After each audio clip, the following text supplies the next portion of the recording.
AP EAMCET 2025కి సంబంధించి marks versus rank సిరీస్లో భాగంగా 41, 43, 45, 47 మార్క్స్ వస్తే ఎంత ర్యాంక్ వస్తుంది అనేది తెలుసుకుందాం.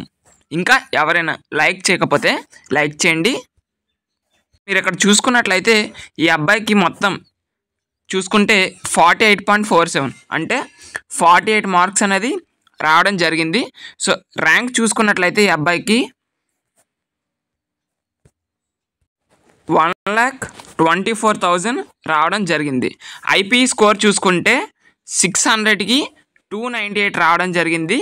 600కి 298. ర్యాంక్ చూస్తే 1,24,000 రావడం జరిగింది. అదేవిధంగా చూపిస్తాను చూడండి. ఇక్కడ ఈ అబ్బాయికి మొత్తం 46 మార్క్స్ వస్తే ర్యాంక్ అనేది 80,280 రావడం జరిగింది. అంటే ఈ అబ్బాయికి ఐపీ స్కోర్ కొంచెం 400+ ఉన్నట్లన్నమాట. ఓకే, అదేవిధంగా మీరు ఇక్కడ చూసుకున్నట్లయితే ఈ అబ్బాయికి వచ్చిన టోటల్ చూస్తే 49 మార్క్స్ అనమాట. అంటే అప్రాక్సిమేట్లీగా 50 మార్క్స్.